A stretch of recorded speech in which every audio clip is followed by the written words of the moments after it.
Por um tempo, trabalhei cuidando de uma senhora idosa, Dona Estela. Ela era uma mulher muito rígida e reservada, um tanto amarga, mas nada que eu já não tivesse visto em outros empregos. Fui contratada para ajudá-la com as tarefas domésticas, alimentação e cuidados diários, pois, com a idade, ela já não conseguia fazer muita coisa sozinha. A condição era que eu morasse com ela, já que não tinha ninguém por perto. Mudei-me para a casa dela, uma construção antiga e um tanto negligenciada, com uma atmosfera que parecia carregada por, assim dizer, bom, mas emprego é emprego, e me convenci de que poderia me acostumar. Desde o primeiro dia, Dona Estela deixou uma coisa muito clara. Sob nenhuma circunstância eu deveria entrar em um quarto específico no final do corredor, no andar térreo. A porta estava sempre fechada e trancada. Ela nunca me deu uma razão, apenas me proibiu com um tom seco, quase ameaçador. Então, fiz o que qualquer um faria. Respeitei seu pedido e não fiz mais perguntas. Os primeiros dias foram tranquilos. Ela aceitava minha ajuda para o banho. Eu preparava sua comida e, embora não falasse muito, parecia estar de acordo com minha presença ali. Mas, depois de algumas semanas, comecei a notar mudanças no comportamento dela, pequenos detalhes que, a princípio, não me pareceram tão estranhos.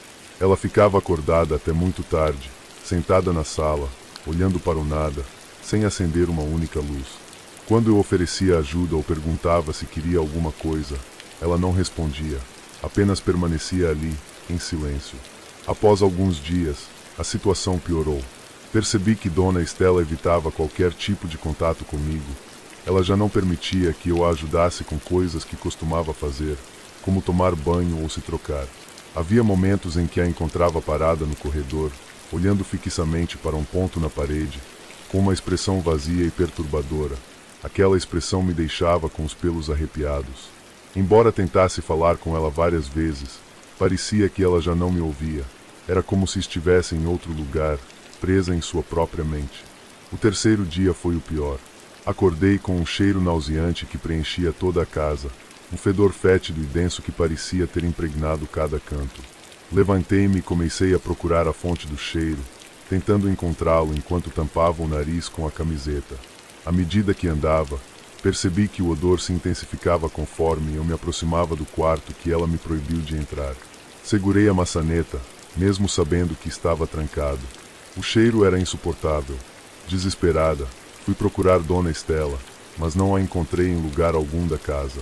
Chamei por ela várias vezes, revirei o banheiro e a cozinha, mas ela parecia ter desaparecido. Comecei a me preocupar, pois, nos últimos dias, em que ela me evitava, sua saúde parecia ter se deteriorado.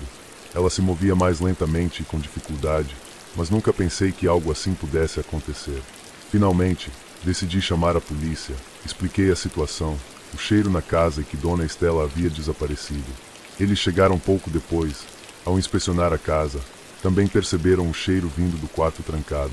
Tentaram abrir a porta, mas, como estava trancada, não tiveram escolha senão arrombar a porta. Quando finalmente abriram, o cheiro era insuportável e minhas pernas ficaram bambas ao ver o que havia dentro. No centro do quarto, em uma velha cama, estava o corpo de Dona Estela. Sua pele tinha um tom acinzentado, com sinais de decomposição avançada. Os legistas que chegaram mais tarde concluíram que ela estava morta havia pelo menos 2 dias. Em nome de Deus, eu juro que não entendia nada. Durante esses 2 dias, eu havia visto Dona Estela, havia visto ela se mover pela casa, me olhando com aqueles olhos vazios. Como ela poderia estar morta o tempo todo? Mas isso não foi tudo o que encontraram no quarto. Ao investigarem mais a fundo, os policiais descobriram uma espécie de altar improvisado em um canto. Havia velas pretas, figuras estranhas e símbolos pintados nas paredes que pareciam fazer parte de algum ritual. Também encontraram um livro grosso, cheio de fotografias de pessoas em cerimônias ou reuniões. Em várias das fotos, estava Dona Estela, rodeada por pessoas vestindo roupas escuras e realizando atos que eu nem ouso descrever. O livro estava cheio de anotações que pareciam ser dela. A polícia concluiu que, em algum momento de sua vida, Estela havia se envolvido nesses rituais e talvez até os continuado em segredo. Não permaneci muito tempo depois dessa descoberta, mesmo com o pouquinho de dinheiro que tinha. Mudei-me 2 dias depois. Mas não fui a única a sentir a opressão daquele lugar. Quando foi colocada para aluguel, Fiquei sabendo que ninguém conseguiu ficar lá por muito tempo. Os novos inquilinos falavam de ruídos, sombras e aquela mesma sensação de algo sombrio que parecia habitar cada canto. Com o tempo, o local foi vendido para a prefeitura e construíram uma sede do CRAS. Correu o rumor de que algo havia ficado preso naquele lugar, algo que se alimentava da energia dos vivos. Nunca soube exatamente o que vi naqueles dias, nem como explicar o que aconteceu, mas tenho certeza de que Dona Estela, ou o que quer que tenha se apoderado de seu corpo, deixou algo sombrio naquele lugar. Só agradeço imensamente a Deus por nada ter me acompanhado, por nada ter se apegado a mim. Eu geralmente não conto isso porque, apesar de ter acontecido há alguns anos, ainda não consigo entender e prefiro não pensar muito a respeito.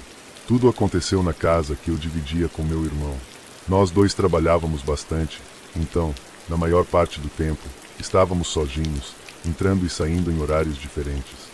Naquela época, eu tinha um emprego de escritório que me deixava exausta e naquela noite, eu só queria chegar em casa, tomar banho e descansar. Meu irmão e eu nunca fomos muito próximos, mas compartilhávamos uma rotina que tornava a convivência cômoda, por assim dizer. Naquela noite, o ambiente estava diferente. Desde o momento em que cruzei a porta ao entrar, a primeira coisa que notei foi que tudo estava escuro, o que não era incomum. Mas, quando dei alguns passos em direção à sala, vi uma figura sentada na cozinha. Reconheci imediatamente, era meu irmão. Ele estava lá, sentado de frente para a mesa, me olhando. Só que ele não se movia, não dizia nada. A casa estava em completo silêncio e eu mal conseguia distingui-lo na escuridão, mas sabia que era ele. "O que você está fazendo aí no escuro?" Perguntei, de boa, embora tudo fosse estranho. Ele não respondeu, apenas me olhou com uma expressão vazia, como se não se importasse nem um pouco com a minha presença ali. Decidi ignorá-lo e fui até o interruptor para acender a luz da sala, dizendo a ele que iria tomar um banho e depois pedir algo para jantar. Ele apenas respondeu, "Sim, faça isso." Sinceramente, senti um calafrio ao ouvir sua voz tão baixa. Enquanto eu tomava banho, comecei a sentir uma estranha sensação no peito, um medo inexplicável. Eu não me sentia segura na minha própria casa, algo que nunca havia acontecido. Embora eu não soubesse o motivo, achei que isso fosse o cansaço acumulado do dia. Então, terminei o banho e pensei em fazer algo leve para comer, convencida de que o banho e o jantar me fariam sentir melhor. Ao sair do banheiro, a casa estava em completo silêncio. Caminhei em direção à cozinha, mas meu irmão não estava mais lá. "Ei, vamos jantar ou o que?" gritei, esperando que ele saísse do quarto ou respondesse de algum lugar, mas nada. Foi mais ou menos nesse momento que meu celular tocou. Era uma ligação do meu irmão. Ao olhar para a tela, vi que era ele. Sem entender muito bem, atendi. "Onde você está?" perguntei, já um pouco irritada, mas, em vez de responder, o que ouvi primeiro foi música de fundo. "Estou em um bar com o pessoal do trabalho." "Por quê?" Naquele momento, meu coração parou por um segundo. Não consegui responder, as palavras simplesmente não saíam e, em vez disso, deixei o telefone cair no chão, paralisada de medo. Meu irmão nunca havia estado em casa naquela noite, mas então, quem era aquele que eu vi na cozinha? Com quem eu tinha falado? Peguei o telefone com a mão tremendo enquanto meu irmão perguntava o que tinha acontecido. Não consegui responder porque, naquele momento, ouvi um barulho vindo do meu quarto, como se alguém estivesse caminhando lá dentro, e então o clique da luz se apagando. Engoli em seco e fiquei imóvel olhando para a porta. Eu não conseguia me mexer, mas também não conseguia desviar o olhar. Minhas pernas pareciam congeladas, presas entre a necessidade de correr e o de olhar, como se fazer isso piorasse a situação. De repente, a porta do meu quarto começou a se abrir lentamente. Primeiro uma fresta, depois um pouco mais, até que vi uma cabeça saindo. Uma cabeça que, a princípio, achei que fosse a do meu irmão, mas não era. Ele não podia ser ele. A figura mostrou o rosto com um sorriso impossível, largo demais, como se a pele estivesse esticada até quase rasgar. Ela me olhava diretamente, com uma expressão difícil de explicar, mas digo, ela estava rindo de mim. Algo naquele sorriso era profundamente perturbador. Foi a última coisa de que me lembro. Depois disso, tudo ficou preto. Acordei em um hospital com meu irmão ao lado da cama. No começo, eu não conseguia processar o que havia acontecido, mas quando ele me contou que me encontrou desmaiada em casa, voltei a me lembrar de cada detalhe. As autoridades investigaram, pensando que talvez tivesse havido algum tipo de invasão, ou que alguém tivesse entrado na casa, mas não encontraram nada. Nas câmeras dos vizinhos, também confirmaram que meu irmão nunca esteve lá naquela noite. Nem sequer se aproximou da casa depois do trabalho e foi direto ao bar, ficando com os colegas até resolver verificar o que tinha acontecido comigo. Nunca mais pus os pés naquela casa, e nos mudamos assim que me recuperei. Não sei o que foi que vi naquela noite, minha mente tentando imaginar se eu tenha sido testemunha de algo que não teria visto que ficou naquele lugar. Só sei que o que vi não era meu irmão, e que tomou sua forma, que me observou e esperou o momento certo para se manifestar. Por favor, curta e se inscreva, se você estiver gostando. Agora continuamos. Meu nome é Beatriz e isso aconteceu comigo há pouco mais de 5 anos, quando eu morava em um prédio de apartamentos em uma área mais ou menos central da cidade. Não é o tipo de lugar onde você espera que algo estranho aconteça, mas o que vivi lá me deixou com muitas dúvidas e alguns medos que ainda não superei. Quando me mudei para aquele apartamento, tudo parecia normal. Era um prédio pequeno, de apenas 5 andares, com um par de apartamentos por andar. Os vizinhos eram tranquilos, alguns um pouco mais calados que outros, mas nada fora do comum. Eu estava lá há meses quando a senhora do apartamento em frente ao meu se mudou. Nunca soube exatamente o motivo da sua mudança. Só notei que era uma nova vizinha que, ao que parecia, devia ter no máximo 30 anos. E o que me chamou a atenção desde o começo foi que ela nunca falava com ninguém. Quero dizer, ela nem sequer cumprimentava quando passava pelo corredor ou no elevador. No prédio, sempre tinha alguém que trocava uma saudação, mas ela nada. Além disso, eu quase nunca a vi saindo de dia. Só escutava a porta dela se abrindo e fechando à noite, bem tarde. O mais estranho, e juro que não percebi no começo, era que, toda vez que ela voltava dessas saídas noturnas, aparecia uma marca estranha de pó escuro no corredor, bem em frente à porta dela. Era como se ela tivesse deixado algo para trás. Não era sujeira comum, era algo mais espesso, quase pegajoso. Me incomodava, mas tentei não dar muita importância. Tudo começou a ficar mais bizarro quando notei que, sempre que a via ou passava perto da porta dela, sentia um calafrio estranho. Não sou supersticiosa nem nada, mas havia algo naquela mulher que me deixava com os cabelos arrepiados. Não sei explicar. Era apenas uma sensação de desconforto. Às vezes, à noite, enquanto eu assistia TV ou lia, ouvia ruídos no corredor. Não eram passos, eram mais como sussurros. No começo, pensei que fosse o vento ou que, talvez, algum vizinho estivesse falando ao telefone, mas os sons sempre vinham da mesma direção, do apartamento dela. Certa noite, enquanto eu não conseguia dormir e já eram umas 2 da manhã, ouvi o som da porta dela se abrindo. Então, me levantei, meio atordoada, e me aproximei do olho mágico da minha porta. Não sei o que esperava ver, mas quando olhei vi algo que ainda hoje me impede de dormir direito. Vi a vizinha carregando um saco grande e pesado. Era preto, como de plástico grosso, e o mais estranho é que ela o arrastava pelo corredor, deixando um rastro escuro atrás, aquele mesmo pó que eu tinha notado antes. Sou muito medrosa, então isso me deu medo, mas fiquei ali, olhando, incapaz de me mover. Quando ela abriu a porta para entrar, consegui ver o interior do apartamento dela, embora só por um segundo. Havia milhares de velas pretas e algo mais em cima de uma pequena mesa. Havia fotos, embora tenha sido apenas por um instante. Reconheci algumas das pessoas nas fotos. Eram antigos moradores, pessoas que haviam vivido no prédio e que não estavam mais lá. Lembro-me que, em uma das fotos, estava a senhora que tinha ido para a casa da filha. Pensei que, talvez, pudesse estar imaginando coisas por ter olhado por um espaço tão pequeno. Então, fui para a cama. No entanto, não consegui dormir bem naquela noite. Sonhei com a vizinha, com aquelas fotos e com algo mais, algo que não consegui lembrar bem ao acordar, mas que me deixou com uma sensação horrível. Passaram-se alguns dias sem que nada estranho acontecesse e tentei me convencer de que tudo não passava de imaginação.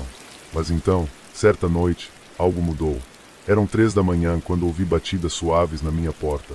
No começo, pensei que estava sonhando, mas as batidas se repetiram, desta vez, mais fortes. Levantei-me, meio atordoada, e me aproximei da porta.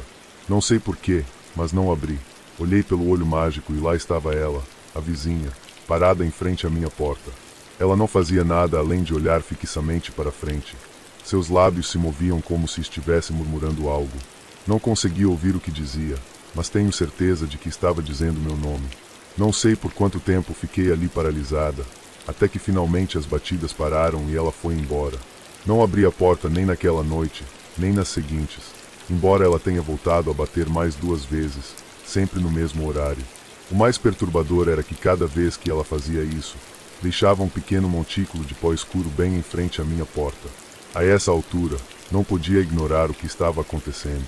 Minha saúde começou a piorar, me sentia exausta o tempo todo, mal conseguia me concentrar no trabalho, e aqueles pesadelos, eu havia parado em frente à minha porta, me olhando com um sorriso que não era normal. Não era um sorriso amigável, era como se ela estivesse se divertindo com o meu medo. Decidi que já era o suficiente. Falei com o proprietário e disse a ele que precisava me mudar o quanto antes, pois o lugar não era para mim. Saí em questão de dias, deixando o calção e tudo o que pudesse ter perdido. No entanto, antes de sair, deixei uma câmera escondida na entrada do apartamento. Não sei o que queria provar, mas algo dentro de mim precisava saber o que aquela mulher fazia enquanto eu não estava. Quando revisei a gravação, o que vi me deixou sem palavras. Às 3 em ponto, como fazia todas as noites, ela apareceu na minha porta. Desta vez não só bateu, mas ficou ali parada, murmurando a mesma coisa que das outras vezes. O pior foi o que ela fez depois. Com uma calma assustadora, ela enfiou a mão na bolsa, tirou um pequeno frasco e derramou um pó escuro no chão, bem em frente à minha porta, e depois simplesmente foi embora. Não sei o que aconteceu naquele lugar, nem o que aquela mulher realmente fazia. Só sei que desde que fui embora não parei de sonhar com ela. Minhas noites de sono, mesmo com remédios para dormir, são um inferno, pois todas as noites, nos meus sonhos, ela está ali, batendo na minha porta, esperando que eu a abra. Nunca pensei que uma simples viagem para tentar salvar meu relacionamento se tornaria a experiência mais aterrorizante da minha vida, mas foi o que aconteceu. Vamos lá, compartilho isso com vocês. Minha parceira e eu, ambos em São Paulo, estávamos à beira de um colapso. Mal tínhamos passado alguns meses morando juntos, em vez de a convivência aliviar nossas ansiedades, parecia multiplicá-las. Tudo o que sonhamos para nossa vida juntos estava se dissolvendo entre o estresse de trabalho e a falta de tempo. Decidimos, quase como um último esforço, aproveitar um feriado e tirar um fim de semana prolongado. Pensamos que passar esse tempo longe do estresse da cidade, em uma cabana, seria perfeito. E, depois de muita procura, encontramos não só uma cabana, mas uma casa de veraneio luxuosa, porém acessível, perfeita para um casal como nós. Quando chegamos, o lugar superou nossas expectativas. Era grande, de madeira e pedra, com janelas enormes que deixavam a luz do entardecer entrar, um ambiente tão silencioso que quase nos parecia estranho. Fomos surpreendidos por uma nota com instruções que veio junto com a chave. Em nenhuma circunstância deveríamos subir para o sótão. Nos olhamos, dando de ombros, e com curiosidade nos aproximamos das escadas de acesso. Eram velhas, apodrecidas, quase quebrando com o menor peso. Isso explicava o aviso de não subir, ou pelo menos era o que queríamos acreditar. Não vou enrolar muito no meu relato, então devo mencionar que, na primeira noite, quando a escuridão cobriu completamente a floresta e o único som era o ranger da casa, ambos ouvimos a coisa, passos. O mais importante é que pareciam passos descendo por aquelas escadas quase desmoronando. Nenhum de nós disse nada durante a noite, mas, na manhã seguinte, durante o café da manhã, mencionamos o que havíamos ouvido. Nós dois pensamos que o outro estava dormindo e que talvez fosse só paranoia nossa. Por isso, naquela primeira noite, ninguém teve coragem de admitir o que ouvíamos. Nenhum de nós queria incomodar o outro, acordá-lo por algo que certamente era apenas uma bobagem. No entanto, prometemos ficar mais atentos naquela noite, caso fosse algum animal ou, no pior dos casos, um bandido. Naquela noite, a chuva começou a bater no telhado e nas janelas, e a tempestade trouxe um ambiente bem assustador. Nenhum de nós conseguia dormir, pois havia algo mais, algo que fez com que os pelos da nuca se arrepiassem. Foi então que ouvimos uma porta se abrindo lentamente, e, em seguida, o ranger das escadas podres do sótão. Nos olhamos com os olhos arregalados, tentando não ceder a esse medo irracional que começava a nos dominar. A casa, na floresta, que horas antes parecia um refúgio, agora se sentia como uma armadilha. Nos levantamos e caminhamos até o corredor. A porta do sótão, juro, parecia entreaberta. Em meio ao barulho ensurdecedor da tempestade, tentamos nos convencer de que talvez o vento ou uma rajada de ar a tivesse aberto, mas, no fundo, sabíamos que isso não era possível. No fundo, sabíamos que não estávamos sozinhos. Sem pensar muito, pegamos nossas mochilas, as chaves, e corremos para o carro, um compacto que mal conseguia avançar pelo caminho cheio de lama, para nos afastar o máximo possível da casa. Passamos a noite no carro, esperando que a tempestade passasse, e que a primeira luz do dia nos trouxesse, ao menos, um pouco de sanidade. Quando o sol finalmente apareceu entre as nuvens, voltamos a casa. Entramos, esperando encontrar algum vestígio do que havia acontecido, alguma prova de que não tínhamos imaginado tudo. Mas a porta do sótão estava fechada e tudo parecia no lugar. Não havia nada que indicasse os passos ou a porta aberta. No entanto, havia algo no ar, algo que nos fazia sentir acompanhados ou observados, mesmo na aparente normalidade daquela manhã. Fomos embora, não íamos passar a noite que ainda restava. Arrumamos nossas coisas e voltamos para a cidade. Mas, até hoje, não consigo deixar de me perguntar o que realmente aconteceu naquela casa. Havia alguém escondido ou morando no sótão, ou foi algo mais, algo que não entendemos. Algo sobrenatural. Veja, meu trabalho consiste em receber e preparar os corpos que as ambulâncias nos trazem. Infelizmente, a maioria dos corpos que recebemos são vítimas de acidentes e nos são entregues em condições realmente desagradáveis. Minha área de trabalho fica no porão, longe dos consultórios e salas de cirurgias do hospital. Estamos sempre rodeados de corpos que chegam quase destruídos, que praticamente temos que reconstruir para poder entregá-los às suas famílias. O necrotério é um lugar lúgubre, isolado. Desde que comecei a trabalhar lá, há alguns anos, percebi que havia presenças naquele lugar com as quais eu não queria ter contato. Então, me limitei a simplesmente fazer meu trabalho. Acostumei-me a ver e ouvir coisas que já nem tento mais explicar, porque não vejo sentido em procurar lógica para algo que já está tão inscrito na minha rotina. Acostumei-me a trabalhar vendo sombras que transitavam de um lugar ao outro, ouvindo murmúrios e sons mais parecidos com dor. Há algumas semanas, quando cheguei para cobrir meu turno, perguntei a Lucas, um dos meus colegas, se tínhamos muito trabalho. Fiquei feliz em saber que parecia que seria uma noite tranquila. Perto das 10, Érica, uma das recepcionistas do hospital, me ligou para dizer que Roberta, minha colega e amiga, não iria trabalhar naquela noite. Achei muito estranho, porque em 4 anos que trabalhamos juntas, ela nunca tinha faltado. Suponho que foi algo realmente grave que a impediu de vir. Talvez algum parente que se machucou ou algo assim. Apenas desejei que minha amiga estivesse bem, que nada de ruim tivesse acontecido. Várias horas depois, comecei a sentir um sono profundo se instalar no meu corpo. Depois de tantos anos trabalhando no turno da noite, já estava acostumada a esses horários, mas aquela noite era diferente. Além disso, a ausência de Roberta pesava sobre mim. Quando senti que não podia mais, que o sono estava me vencendo e que meus olhos estavam se fechando sozinhos, decidi subir até as enfermeiras para me distrair. Comecei a conversar com elas, perguntei como estava a noite, se estavam muito ocupadas. O hospital estava quase vazio e nenhuma de nós tinha muito o que fazer, além de preencher papelada. Então, decidimos sair para fumar. Enquanto fumávamos, perguntei se elas não se sentiam estranhas nesse turno. Todas concordaram que era estranho. O hospital estava morto, que ninguém chegava, o que é anormal para um hospital público. A Roberta, você sabe o que aconteceu com ela? Uma das enfermeiras me perguntou. Tentei verificar se era minha colega, olhei entre as grades, mas como já era madrugada, não conseguia ver com clareza. Parece, mas não tenho certeza, eu disse. Começamos a caminhar em direção a essa mulher. Fisicamente, era igual a Roberta, mas estava diferente, distante, como se algo a separasse de nós. Roberta, você está bem? O que aconteceu? Nos avisaram que você não viria por conta de uma emergência. Não nos preocupe, Roberta, já diz o que aconteceu. Você precisa de ajuda.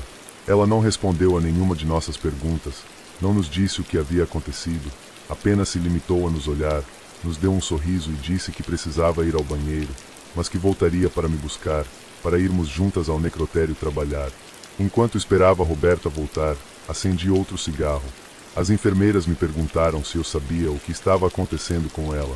Era evidente que estava estranha, que havia algo de errado nela. Era para uma daqui todas constataram que mais de 30 minutos e ela não saía do banheiro. Decidimos entrar, porque apesar da falta de pacientes, tínhamos trabalho administrativo a fazer.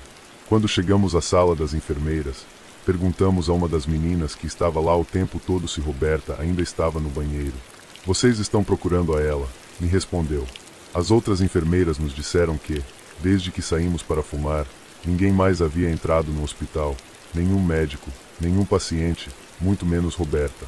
Ficamos em silêncio, sem encontrar nenhuma explicação lógica para o que havia acontecido. Pensei em descer ao necrotério, na esperança de encontrar ela lá, trabalhando e esperando que eu chegasse para me contar o que havia acontecido. Então, ouvi uma ambulância chegar, a primeira de toda a noite.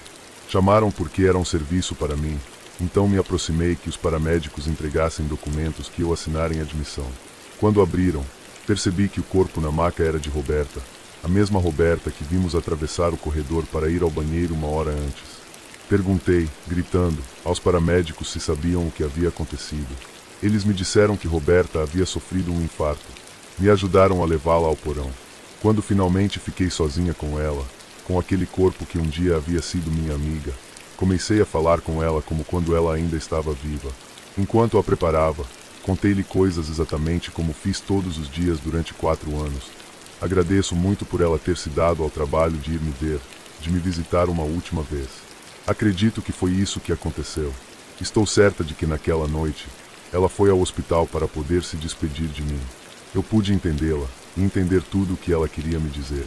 Sinto muita falta da Roberta, mas sei que ela não foi embora completamente, porque ainda não me deixou. Às vezes, sinto sua presença, ela me visita e eu a recebo, falo com ela como se ainda estivesse fisicamente aqui.